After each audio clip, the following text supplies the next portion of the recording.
जय माता की। बोलो गुरुदेव महाराज की जय। सागर से भी अधिक गहराई है जिसकी, हिमालय से भी अधिक ऊंचाई है जिसकी, आसमान से भी अधिक असीमता है जिसकी, और धरती से भी अधिक सहनशीलता है जिसकी, ऐसे मेरे गुरुदेव को शत शत प्रणाम। जय माता की। Always prefer your mental peace. Always prefer your mental peace. Prioritize your mental health with the blessings of the Guru to lead a happier life rather than sorrow in the life. एक बार की बात है, एक बहुत ही गरीब व्यक्ति था। एक बहुत गरीब व्यक्ति था, परंतु उसकी भगवान में बहुत आस्था थी, अपने इष्ट में बहुत विश्वास रखता था और ये भी सोचता रहता था कि मैं ऐसा क्या करूं जिससे मेरी ये गरीबी दूर हो जाए, जिससे मैं अपने घर का लालन पोषण कर पाऊं, जिससे मैं थोड़ा दान पुण्य कर पाऊं। तो मैं ऐसा क्या करूं जिससे मेरी ये दरिद्रता दूर हो जाए। तो एक रात ऐसा होता है, उसको एक स्वप्न आता है, एक सपना आता है और उसके पूर्वज उसे सपने में दर्शन देते हैं और उससे कहते हैं कि तुम्हें चिंता करने की कोई ज़रूरत नहीं है, कि अब तुम्हें परेशान होने की कोई ज़रूरत नहीं है, कि कल तुम्हारे घर में एक साधु भिक्षा के लिए आएंगे, भोजन के लिए आएंगे। तो जैसी व्यवस्था तुम कर पाओ वैसी व्यवस्था तुम करना, अच्छे से उनका आदर सत्कार करना, जैसा प्रबंध कर पाओ वैसा भोजन तुम्हें उन्हें अच्छा भोजन कराना। और जब वो भोजन करके जा रहे हों तो तुम उनके सर पे एक डंडा मार देना। ऐसा करने से वो साधु एक सोने की मूर्ति में परिवर्तित हो जाएंगे और उस सोने की मूर्ति की तुम पूजा करोगे तो तुम्हारे घर में सदैव वृद्धि रहेगी, सदैव लाभ ही होगा, सदैव शुभ ही होगा। ऐसा स्वप्न वो देखता है और अगले दिन उठकर प्रातःकाल इस बारे में सोचने लगता है कि क्या किया जाए, कि अगर मैंने मारा और वो साधु सोने की मूर्ति में परिवर्तित नहीं हुए तो मुझे तो श्राप भी मिल सकता है, वो क्रोधित भी हो सकते हैं, तो क्या करना चाहिए। और दूसरी ओर ये भी सोचता है कि जब मेरे पूर्वजों ने मुझे ऐसा बोला है, ऐसा दर्शन दिया है, तो अवश्य इस सपने का कोई ना कोई अर्थ तो होगा, कोई ना कोई मतलब होगा, तो करके देखना चाहिए और जो होगा वो देखा जाएगा। तो शाम को ऐसा ही होता है, एक साधु महात्मा जी आते हैं उनके दर पर, भिक्षा के लिए आते हैं। तो व्यक्ति बड़े ही अच्छे से उनका आदर सत्कार करता है और उस समय घर में एक नाई भी उपस्थित होता है उस व्यक्ति के साथ। तो व्यक्ति बड़े ही अच्छे तरीके से उनका आदर सत्कार करता है, उनकी सेवा करता है और उन्हें बड़े ही अच्छा भोजन कराता है। ये देखकर साधु भी बड़े प्रसन्न होते हैं और भोजन करके जैसे ही साधु जाने लगते हैं तो व्यक्ति उनके सिर पर डंडा मारता है तो वो साधु एक सोने की मूर्ति में परिवर्तित हो जाते हैं।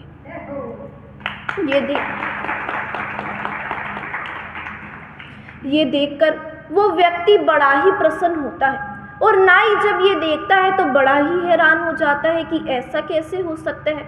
और नाई बड़ा हैरान होता है, अपने घर पे जाते और इसी बारे में सोचने लगता है कि अगर साधु को ऐसे मारने से सोने की मूर्ति की प्राप्ति होगी तो मेरी भी सारी दरिद्रता दूर हो जाएगी, मेरी भी गरीबी दूर हो जाएगी, तो मुझे भी ऐसा ही करना चाहिए।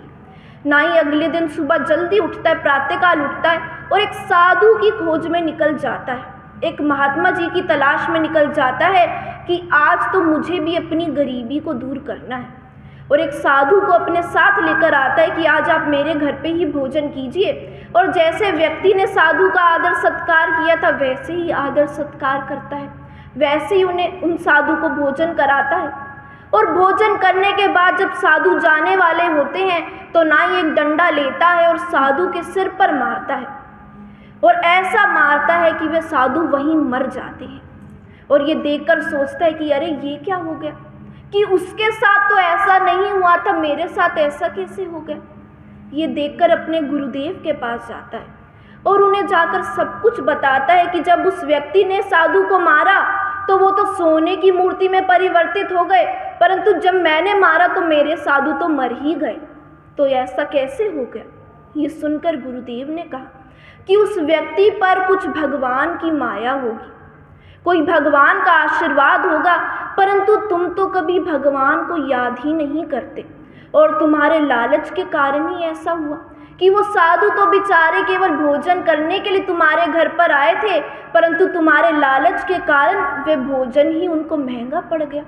इसलिए कभी भी हमें अपने जीवन की तुलना किसी और के जीवन से नहीं करनी चाहिए, क्योंकि सूर्य और चंद्रमा के बीच कोई तुलना नहीं होती। सूर्य और चंद्रमा के बीच कोई तुलना नहीं होती। जब जिसका समय आता है वो तभी इस संसार में चमकता है। इसने अपने लालच को दूर करके हमें सही समय का इंतजार करना चाहिए और तब तक हमें अच्छे कर्म करते रहना चाहिए। जय माता की। जब हमारे जीवन में गुरु होते हैं, जब हमारे जीवन में गुरुदेव होते हैं, तब हम छोटी छोटी बातों पर उदास नहीं होते, तब हम छोटी छोटी बातों पर रोते नहीं हैं, हम शिकायत नहीं करते, क्योंकि हमारे अंदर इतनी शक्ति आ जाती है, हमारे अंदर इतनी स्थिरता आ जाती है कि गुरु का नाम लेने से ही हमारे कार्य अच्छे होने लगते हैं, हमारे कार्य पूर्ण होने लगते हैं। इसलिए भगत कहता है कि मेरी दिल की हर धड़कन में गुरु का ठिकाना है, मेरे दिल की हर धड़कन में गुरु का ठिकाना है। दुनिया वाले क्या जाने, ये रिश्ता बड़ा पुराना है।